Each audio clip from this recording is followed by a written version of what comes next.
Welcome, everybody, to Utah Daily, a podcast where we interview the doers, thinkers, and achievers of Utah. My name is Skylar Beitendorp, and today I have Jon Jon Johnson in the studio with me. How you doing, man? I'm doing good, man. It's awesome. Good. Glad you're here. Okay, first, let's start off, hold on. A little bit about Jon Jon Johnson. He's worked with the NBA for 9 to 10 years. Mm-hmm. Has been served in the military, has experience in real estate, one-on-one coaching, a lot of different things. But first, we're going to ask you about your name. Yeah. Jon Jon Johnson. Is that what it says on your driver's license? That's exactly what it says on my driver's license. Way. And what's funny about it is, okay, so how I got the job with the Warriors, this is at least what I say anyways.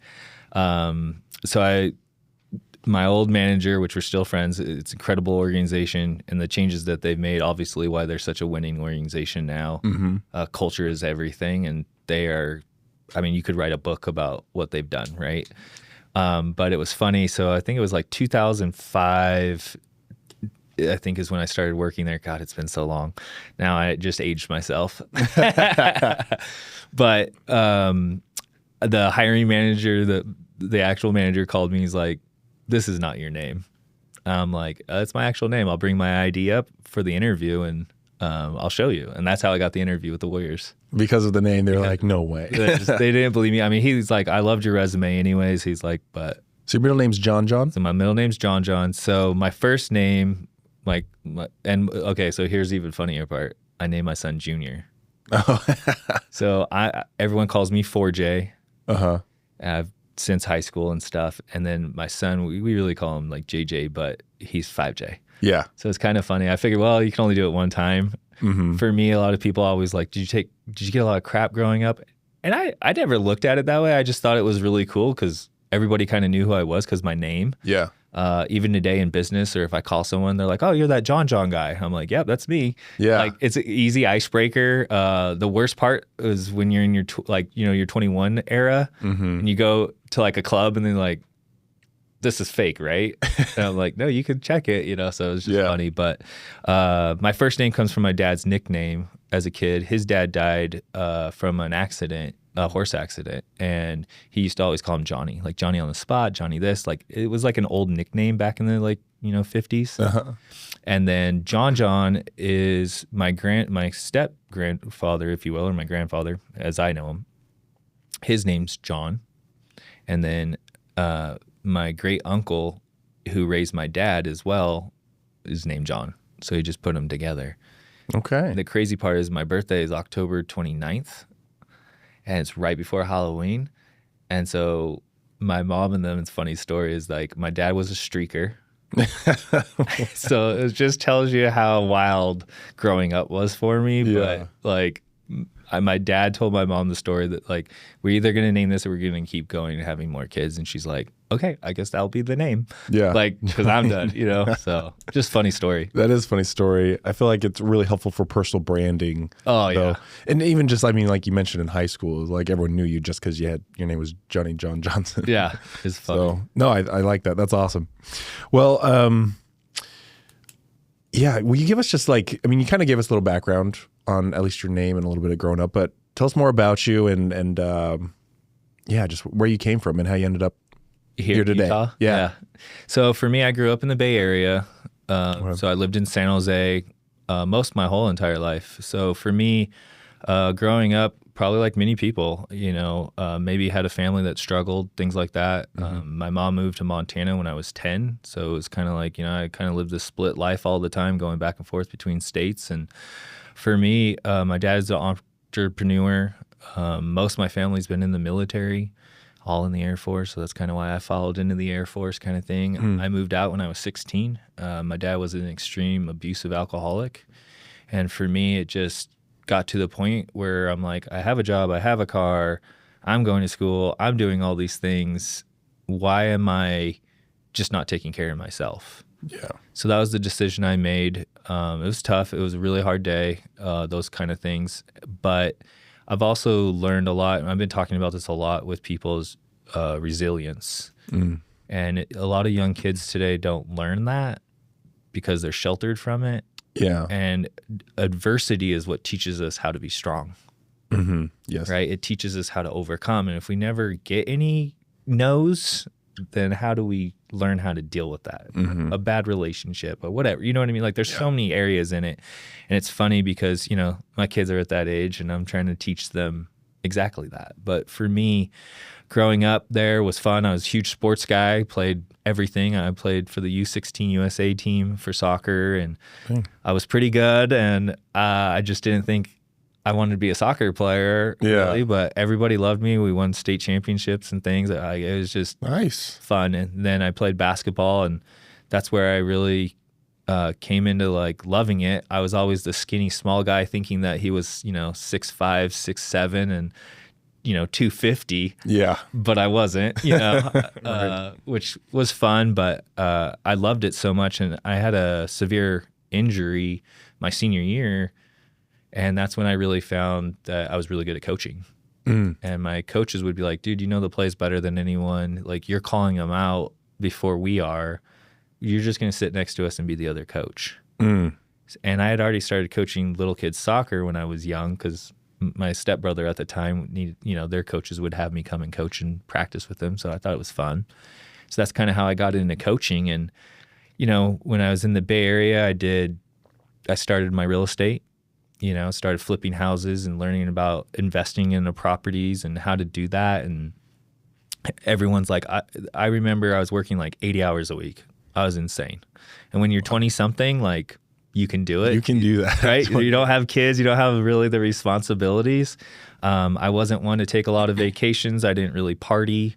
I've never drank or smoked or done any of that. And I've always kind of prided myself that I wanted to show people, because of my family's background, that, you didn't need to grow up to have those things, to have a good time. Like you could still go out with your friends and all that. And I also loved always being the DD because then I always knew everyone got home safe. Yeah. But for me, it's like, so I got into real estate and learning about investing. And then for me is like, I pursued that so much because I was making money there. I had a full-time job and I was coaching full-time. So, busy guy, dang. Yeah. And I also had sports training companies I was running. Whoa. So then I got to the point where like, I was like, I finally met somebody and they're like, you don't really have a lot of time for me. And I'm like, yeah, this is a problem. And they're like, well, if you want to have a future, it's been 4 or 5 years. Like, where are we going? And I'm like, oh, the grown-up talk, right? Yeah. So for me, how old were you at that point? I was probably like 28-ish. Okay. Yeah, somewhere around there. Cool. And for me, like, I grew up not with a lot of money, so money's always been really important to me. I'm learning now that one of the biggest things for me is my brain's always been trained as I've grown up from a young adult is that success is built on results, and that's not the truth.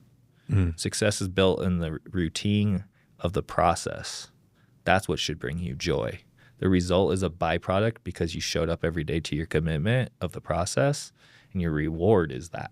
And for me growing up, it was always, I need the win. And when I wasn't winning, I felt I would take it internally. Yeah. And then you're like, what the heck am I doing? What am I doing wrong? And then once you start, it's whatever you feed your mind. Yeah.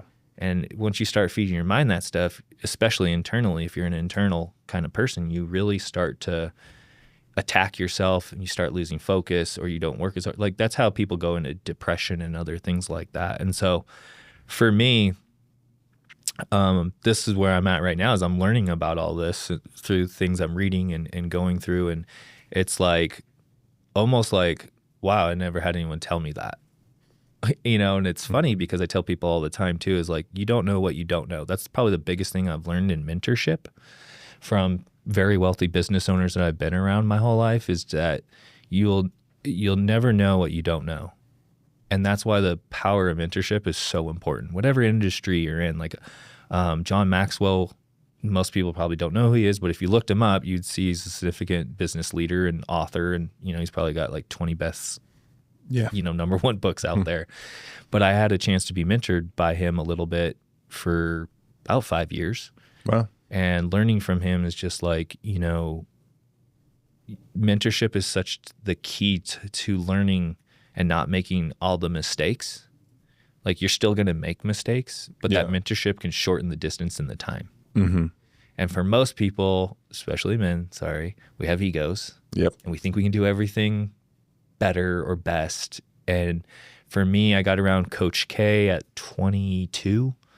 And I asked him, I said, what's the most important thing when you look at your staff? And he's like, well, hiring your staff is probably one of the most important jobs you have, besides obviously the kids that you're going to bring in and the structure and the system you're going to run. He's like, but if you can't trust the staff you hire, then why do you hire them? Yeah. He's like, my job is to be more like the general, like manager, handle the bigger stuff, the things I need to focus on. But if I'm always the guy and I'm always having to be there and I'm always having to run everything, I'm not trusting the people I work with. Why did I hire them? There's a reason why these people are good at what they do, and that's why they're on my staff. And I've always taken that, and it's been like in my back pocket every time I've built a company or go in to do business consulting. I'm like, the first thing I do is go look at the leadership and culture. Mm-hmm. And right away, it usually tells me if there's like a high ego person that this is going to be difficult because you're going to have to break the ego for them to accept change. Because, we don't like to change.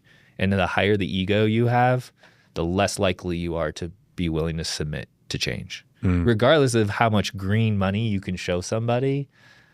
Because usually in order to get there, you got to spend a little bit first, right? Because you're going to have to make changes. Yeah. And so that can be a really hard part for people. So like, through my career and other things, it's like sometimes people read my resume and they're like, you've done all this?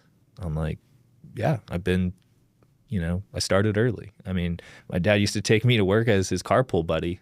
Yeah. Just so he could go in the fast lane, and Right. I'd be like passed out. He'd be like, I got you donuts. Here's a drink. I'll be out, roofing or whatever, doing construction. Like when you get up, come on in. And, I always tell people when I was old enough to push a broom, that's when I learned what the value of money was. I grew up with my grandma taking care of me a lot, and she was a chief accountant for the post office. I tell people I learned what a general ledger was, which most people our age don't even know what that means. I don't know what that is. So back in the day, you used to have a checkbook, right? You wrote checks in. Yeah. Well, the paper you're supposed to use is to mark down what you spend and what you save or whatever goes in or out. Like now we have a computer that pretty much does all that thinking for us. But every day back in the day when you didn't have that, you would write it out so you knew how much money was actually in your account versus having to go to the bank. Right. And in accountants, that's what they do every day. So at like 8 years old, I was learning how to do those things. So it's like, for me, it's always been so much fun to help people with companies and watching them grow and watching people grow. So and that's where, like, for me, why I got so much into mentorship and helping other people, because I was like, man, I could help this person in their life, not just in personal growth, their marriage or other things, or just be there for them, but I can also help them in making their finances better, helping them get out of debt and understand that. Because again, it's like, I always tell people, I used to speak at different colleges like Cal, San Jose State, Santa Clara, Stanford even, and just a bunch of different schools. And I worked at a lot of those schools too. But for me, my first NCAA job was actually with San Jose State. Okay. That was my first basketball job in college. But for me, it allowed me to work with people and see that, like, you can make a difference, and that most of these people, when you talk to them, they just don't know what we don't know. It's like, it's funny because I talk to the college kids and I'd be like, so how did you decide what your major is? And the only reason why I thought about that is because when I went in the military, what you do is you take an ASVAB. They score you based off of all these different things. And they're like, okay, here's a notebook. And based on your score, these are the jobs you qualify for. So which one of these interest you? And you're like, I don't even know what that is. I don't know what that is. I don't know what that is. Oh, a cop. Yeah, that's cool. Fireman. Cool. Okay. Yeah, I don't know what a tanker is, or I don't know what an ammunition specialist is. I don't know what a missileer is. Like all these different terms. You're like, I don't. Yeah. And then you ask someone, they're like, well, I don't really know what that is. We have to go look it up. You know what I mean? Right. But it's like, yeah. like when you go to the military, that's how you pick your career. Uh-huh. And then you're like, okay, cool. I guess that's what I'm going to do for the next 4 to 6 years or 20 years. Yeah. And it's funny because if you go to other countries like Germany and Europe, they start like your freshman, sophomore year of high school determining what you're going to do career learning wise. And we don't do that here, right? John Rockefeller and those guys built our education system to be tinkers, not thinkers. That's his quote. Yeah. So just off of that, like, just being able to make an impact and help people decide where to go in life, especially when life gets hard, who do we turn to? And sometimes mom and dad doesn't always know the best. I tell people all the time in relationships and just different things in life is like, we have a suitcase, and most of the stuff that's filled up in there is from like our childhood or from our parents. Well, some of that already got filled up from them when you were young. Well, they filled it up with their parents' stuff. So it's like generational stuff has been passed down. So like if alcoholism is a big problem in your family, I bet you could go back generations and see that. If drugs or alcohol, just these other things, or work habit, or like, that's why they're like, the doctor's like, oh, does anyone have a heart condition? Because they're like, oh, well, it went back, and so now we can pre-diagnose so you don't have that issue. Yeah. But I tell people when you come into like relationships is like, you both are bringing this suitcase, and now there's one suitcase, and all that has to try to fit in there. Right. And it's not going to fit.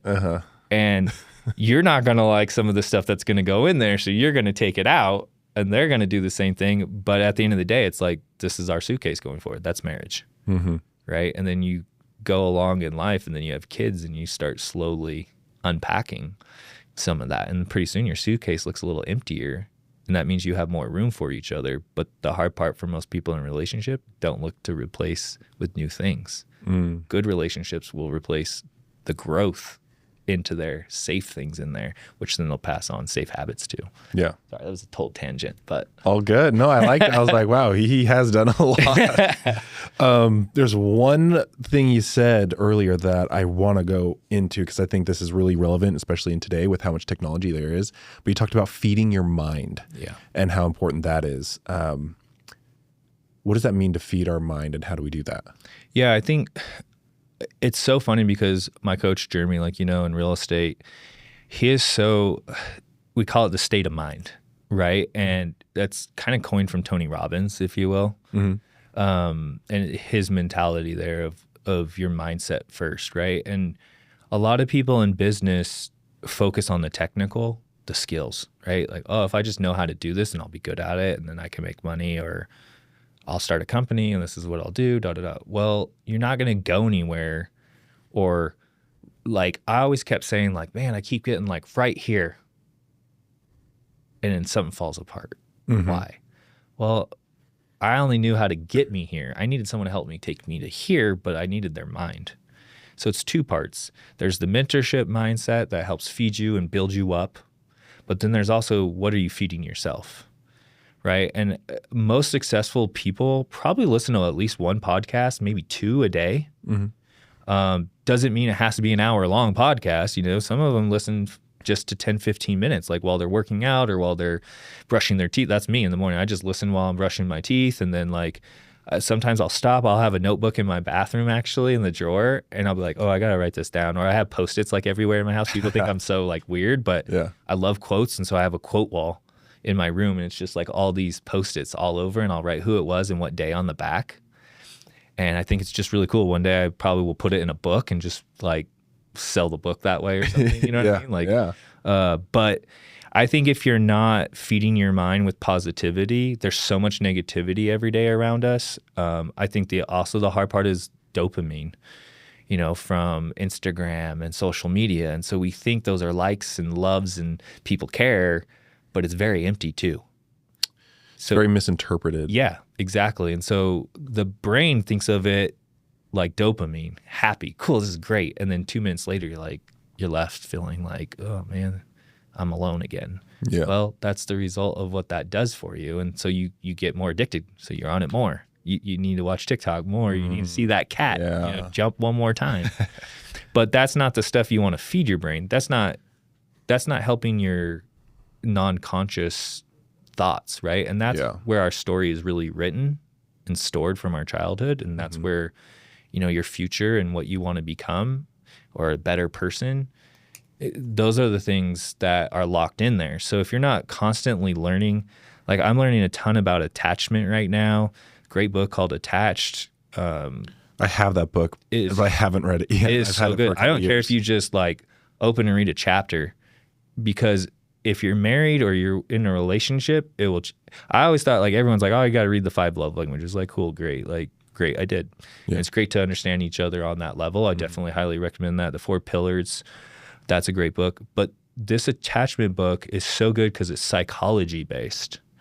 It's how does what I need communicated? How am I communicating that? How do I work? Why am I that way? Mm-hmm. And then we never really talk about that in a relationship, right? We just try to make it work. Yeah. So again, it's what are you feeding yourself? What are you growing? And I think most people are so freaking scared to grow or to get intimate with themselves. Mm-hmm. And that's why we distract ourselves, right? We call them massive distractions of war.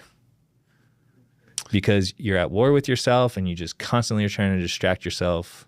Weapons of mass distraction. I've heard that one once. Yep. Basically same thing. Yeah. Yeah. Because that's what it is. You're just trying to distract yourself from what you need to do or what you want to grow from. And that's actually an attachment type. It's called avoiding. It's called an avoidant. There's different types of avoidance. Oh. So it's like, you know, when things get very pressured or really hard on you or really deep or very emotional, you tend to avoid things. Yeah. So you find things to distract yourself, whether it's relationships or addiction type stuff. Like there's a lot of things that then you tend to find that's how you learned as a child to deal with either a perfectionism or not getting enough attention. Yeah. So I don't want to get all into that, but Yeah, we could talk. That's a whole other topic. Of, that could be of an a hour session. on it. Oh yeah, That's for not sure. Easy. Okay. But like you said, feeding yourself, finding a routine. 2 things we talk about on our team. And if somebody wants to message you, I'm happy to send out our morning and nightly routine thing. And on that, what we typically do is we talk about what do you do the first thing when you wake up, right? And then what does that routine look like? Most people are like, first thing they do is they get on Instagram. Yeah. The worst thing you can do because you're dopamining right away versus taking your time and saying, maybe it's a quote you have or something like, hey, today's going to be a great day. Hey, you know what? I'm focusing on me and I'm learning today that I'm in control of me. Like, you know, I don't know where you're at, but maybe something like that. There's also little things about journaling and stuff there, but also then at night, what do you do? Most people at night just watch TV until they fall asleep. I'm pretty guilty of that because my brain just keeps going until it finally shuts down. Mm-hmm. But I found that like, okay, what I do is I'll tend to do like a simple little workout, so like push-ups, a few sit-ups, things like that. Then I'll write for a couple of minutes and I'll look at the wins for the day.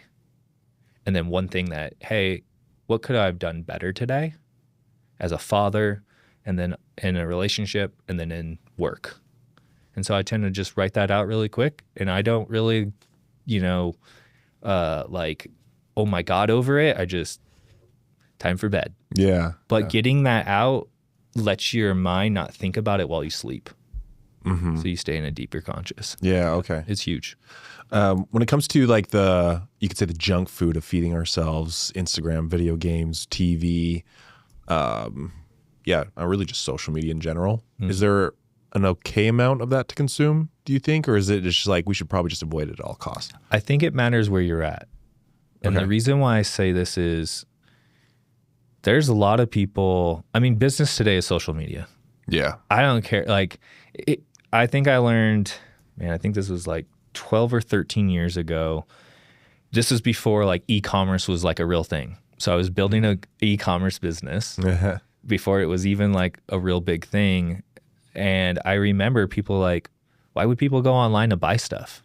This is like before Amazon really took off, right? And I was like, because it's convenience. It's easy, right? Like you're going to be doing it all the time. We were on devices because phones were getting popular, right? I mean, I don't even know if the Apple phone was out yet.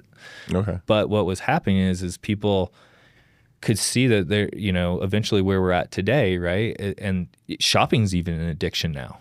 Oh, yeah. Because you can just sit there on Amazon all day long and they're dinging you. Oh, hot deal, lightning deal. Oh, yeah. Like, don't want to lose money on this. Yeah. Like, oh, I can save $2. Well, meanwhile, you know, it's like, did you really need another one of those kind of thing? And so, but I think with kind of going and looking at those things, I think if you're not in a great place, you can still use that to get yourself in a good place. I think it's like anything. It's like, what are you researching? What are you learning? Or what are you struggling with? So I think if you use it to feed positive things versus just filling voids of loneliness or empty spots, I think if you're reading things that make you feel uncomfortable or like, man, I need to stop watching that or doing that, that's your nervous system trying to really tell you that this isn't safe for you or good for you. Most people ignore it and just feel like, oh, that's just anxiety. Yeah. Well, part of that is trying to tell you that this is making you uncomfortable. And so you're like, and a lot of that's where like then you get into procrastination because your body's like, yeah, I don't want to do that. And then next thing you know, you're like, I got this weird feeling in my chest, or I'm anxious. And it's like, yeah, because your mind knows consciously that you have to get this task done, but emotionally you're like, I don't want to do that. I don't want to do that. And it seems like it's automatic too, pulling out the phone and we go to our addiction. It's too social easy. Media. It's so easy. Yeah. And so I think it's amazing too, because when I would do consulting for some companies, they wouldn't allow like phones on the floor, and you would see people try to sneak their phone and they'd be scrolling, and you're like, true addiction. And that's what it is. Proof. Yeah. And so I just think like there's times of limiting, like, I mean, for what I do, I'm on there. So it's like, we're posting constantly throughout the day. I'm learning too that, schedule posts then. So then you're not on there as much. And I get a lot of messages. I do a lot of business on there, which I highly encourage people to do business that way. That's like the e-commerce today is those things, right? Like that's how business is changing. And so I remember Cal, when I did this study, was like, if companies don't change from being a brick and mortar to online, they'll be out of business in the next 10 years. I mean, look at what happened to Sears and all these big companies, right? Yeah. Kmart, like all these things. They never changed to online platform. And when they tried, it was like too late because then Amazon and Walmart had already like figured it out, right? Yeah. So I just think with that, I think it just comes down to knowing yourself and what is this feeding me or not? Like, I think you'd be better off going for a walk. I don't care if it's, half the block down and half the block back, or going for a hike, especially where we live. Oh my goodness. Yeah. Like, Utah. that's like my biggest thing right now is like finding new hiking places and stuff. Cause I'm like, man, there's so many cool places. So refreshing to get outside and hear the birds and just like, I like to do walks in the morning. Yeah. Just the fresh air, the morning air. That cold air kind of just hits you a little bit. Yeah, that's me too. And then you got the sun, the morning sun hitting your eyes, and especially with all the mountains, everything we have and the snow on, like it's pretty hard not either day or night to like go outside and be upset. Did you ever do 75 hard? Do you know what it is? Do you know who Andy Frisella is? I've heard the name. Okay, so he came up with a mental toughness program called 75 Hard. And in that, you have to do 2 45-minute workouts a day. Okay. And a lot of people do one's indoor and one has to be outdoor no matter the weather. Cool. So a lot of people do like a 45-minute walk. And so I did that. And so every single day for 75 days, did a walk outside. And I would do that early morning. And it was like the best way I could start my day. Yeah, because you're just, in your blood, everything's moving, right? And then and even while you're there, you're thinking about things. I mean, for me, when I walk, I'll listen to a podcast. Yeah. And I'm listening to something. And most people are like, well, what do you listen to? Like, so sometimes I just get on YouTube and I'll search something. Yeah. And I'll listen to that while I walk, or whatever. And I'm just like, dang, that was a really good point. Like, yeah, maybe I do need to do that, Right. But I think there's always so many excuses we have about time. Yeah. It's the biggest thing when I go in to do business consulting that I'm always like, the same 8 hours, 12 hours as anybody else, right? And as humans, we have the same 24 hours as anybody else. Why was I able to work 80 hours? It was determination. Yeah. I wanted to. Now for me to work 80 hours, I'm like, hell no. Yeah. I got kids. I want to interact with them. I want to play. I want to go see friends. Like, there's other things that have taken that important place. But when it's time to get down to it, it's time to get down to it. Right. And there's a book called Switch, and it talks about like, it's got to be a switch. Like it's on. Right. Yeah. And so I think what we tend to do is we try to turn the switch off and stay in the dark. And the more you stay in the dark, the more you're going to be in the dark. Yeah. Was it Brene Brown talks about, Standing in the Light. Her books are great. I think Brave and Daring Greatly are some of the, I think I read that and I think I have so many tabs in that book that I was teaching on and things that I was just like, I think I just highlighted like the whole book basically. Yeah, like right. just so many good things there that help people. And I think just going back to what you said, like I think so many people think like a workout is like, oh, I got to have an hour. Yeah. No, you don't. 10, 15 minutes. It's actually wild what you can do in like 5, 10 minutes. Oh, especially with now, like even in Instagram now, I'm like getting these cool workout stuff and it's like, this will take you 2.5 minutes. I'm like, I can do all that in 2.5 minutes. Okay, let's try it. Yeah. And I'm like, cool, like got that done today. Uh-huh. And I think the more you do that, I think the hardest thing too, and I'm terrible at this because I wasn't taught to learn this, was grace. And that's like the season I'm trying to learn now is like, and I've heard this so many times in my life, and when there's so much going on, we don't give ourselves grace. So it's the same thing. It's like, okay, you missed a workout. Don't kill yourself. Yeah. What else did you get done today? You know, I think dieting is a hard thing for a lot of people because it takes discipline and planning out. And most people are like, I don't want to do all that. Yeah. Well, right there, you're already talking negative about it. So is the reward worth it or talking about it negatively worth it? Right. So it just goes back to all that. But I think if you're going to plug your time with all these, you know, massive distractions, then, you know, you're going to sit back in your life and wonder why can't I ever get anything going? Why do I fill myself with addictions and things? Well, it's because your body's trying to tell you that you're not feeling very happy about yourself. And I'm a high pro person on counseling and therapy. We don't have a ton of time left, but I have one thing I want to ask you because there's a couple people in my life that I think struggle with this. And because I see them turning to these addictions, these just ways to distract themselves. And I truly think it's because they don't know what they want to do with their life yet. And so why move in a direction when they don't even, like there's no motivation behind it. And no sense of purpose. Yeah, they have no sense of purpose. They don't know what they want to, you know, be when they grow up, or they just really have no direction. Sure. How can someone find what they want to do, or just find that direction in their life so that way there's something pulling them out of the distractions? Sure. I think this is probably the most written about thing that you see. And I think it's the hardest thing to tell somebody because we don't recognize it when we're in it. I'll be real honest with you. This last 2 years for me has probably been 2 of the hardest years for me.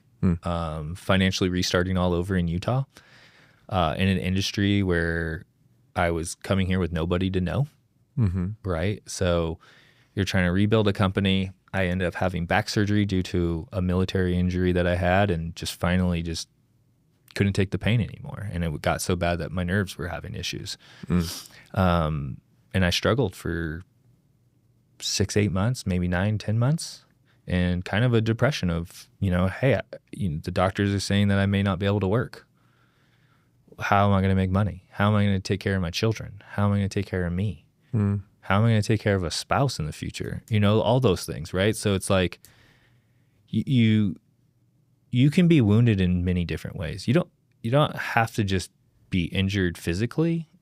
Your mental and your heart can be injured too, right? Maybe it's a really severe relationship you broke up in and it's hitting you hard, or you lost your job and you can't find a job. Like, dude, trying to get a job ever is not easy.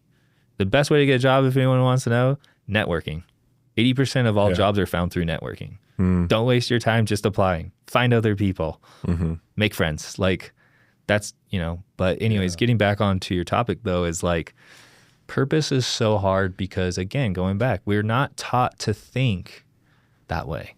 Yeah. We're not. Education system is not taught on what do you want to do in your life. It's taught, follow this rhythm, follow this. That's how it was built. That's how it was designed, right?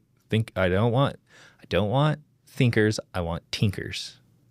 Follow the process. Well, what do we all do? We get to freaking high school and we're like, okay, well, now it's college. What do you want to do? And you're like, I don't know what careers are out there. Yeah. And maybe you've heard of a handful of them.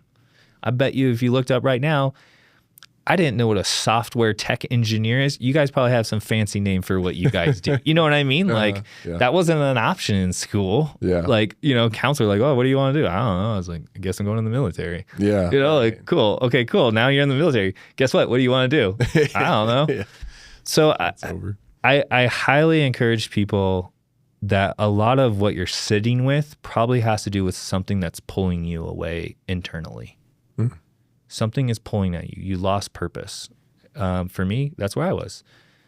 I knew what I wanted, and I was trying to do everything I could. Thought I was doing everything right. I was getting a lot of blame. I had lost a business a couple of years ago that I had closed up because it was taken away from me in a way that I didn't like, and I didn't think it was really serving our family well. And a lot of things were going wrong. I was like, let's just sell this off and be done, right? But at the same time, I was like, dang, that's a lot of income. Yeah. So I lost that, and then I lost this, and I lost these things, and then, I've been working on a development out of state for, I think we're going on year 3 or 4, and we lost our investor after a year into it. Oh, dang. And sat there for 2 more years waiting for an investor. Well, good thing I just got one, and now we're like getting back at it. So I'm fired up. But during those 2 or 3 years, every dime I had was going to pay for dirt.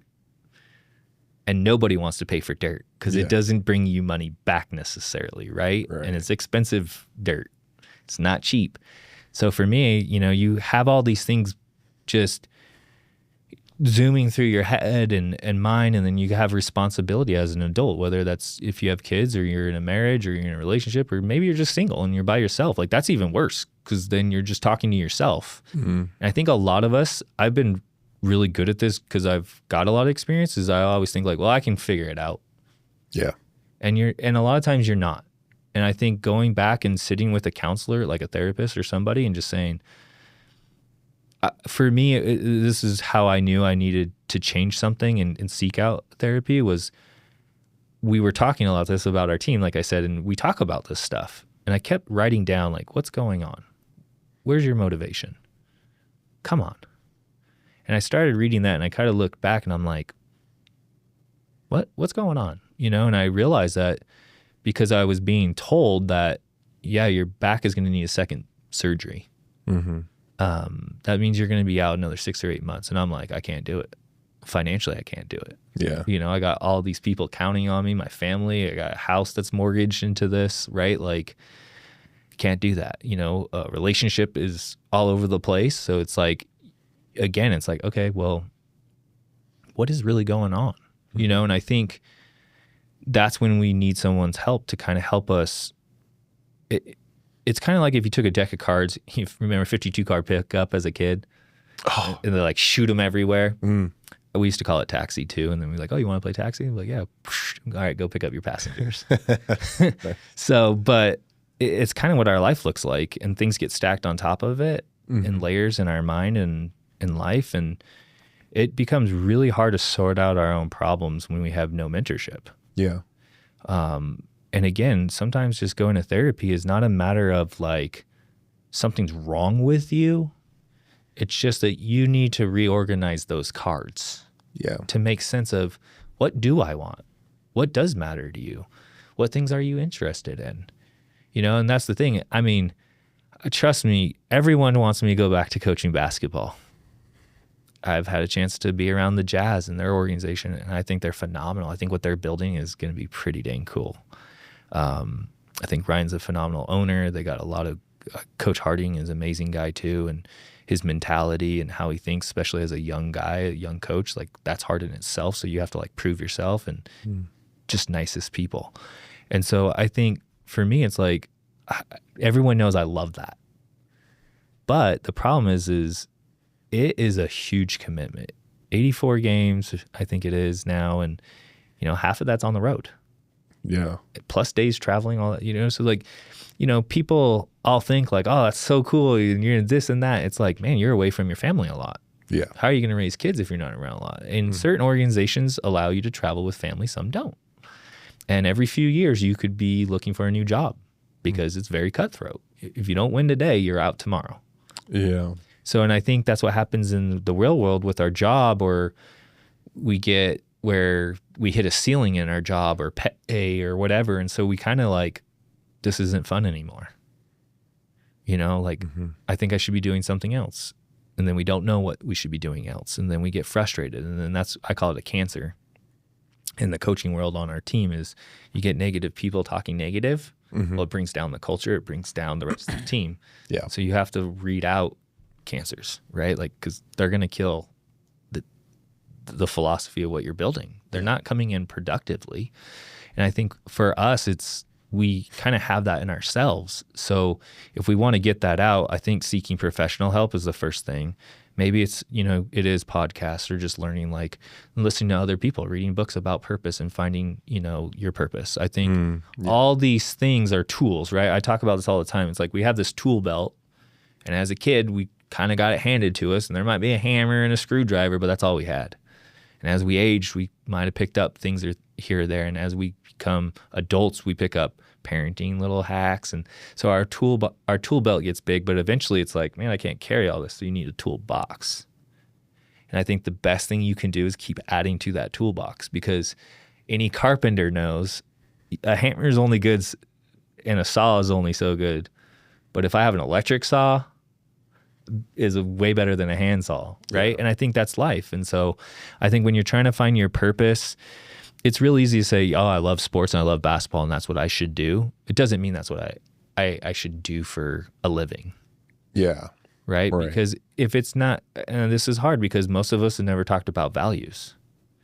And so you got to look at what are your values too and how you prioritize those and what matters most. I think when we're young, we don't even know what that is. Yeah. It's work, right? Money, so I can do X, Y, Z. And so I think for me, it's just realizing that I get to coach my kids' teams now. And it's fun. Yeah. And some people will come up to me and will, say things. I'm like, oh, yeah, like we got crushed 50-6 in basketball last weekend. And I'm like, man, if this was my team, like a high school team, I'd be like, what are you guys doing? But instead we're all having fun. We're laughing. Kids are being goofy. I'm like, cool. That's what it's all about. Yeah. And so I can still find that reward in life. It's just different now. Right. And so I think for other people, I think a lot of us underachieve because we don't believe in ourselves to even start a business. Yeah. Because we're never really taught how to be entrepreneurs. That's what I hate about the education system. Like the way I teach my son is business. Yeah. Right? I talk to him like a business owner. My dad talked to me like a business owner. My grandfather was a huge business owner. That's how we talk. When you get around entrepreneurs, we always say like, oh yeah, we speak a different language. It's like, you get around a whole bunch of computer software guys, they totally talk different. Right. An engineer talks different. Yeah. So, I think finding your purpose, it just all starts with you and pursuing help, honestly. Because if you think you're just going to figure it out one day, it's probably going to be a lot of days waiting and you're frustrated and, just all that stuff spills into you. And then that's where other things come in, drinking and drugs and those other things. And I'll tell you right now, all you're doing is spending more money that then makes you more mad. Right. It's like this vicious cycle versus like, man, you might as well gone to Vegas and had a good time and bet it on black, Right, like, at least you got a show or something. So. No, I like that. And it sounds like a great way for people to start is just like start listening to some podcasts. It's free. You don't have to do anything besides push play. You can lay there in bed and just like start changing your mindset and start feeding yourself the positivity and even just having new ideas come to your mind on what you can do to get some direction in your life. Big time. So, well, Johnny, thank you for coming today. This is a fun conversation. Thank you everybody for joining us on today's episode. Thanks, guys. And we will catch you next time. See ya.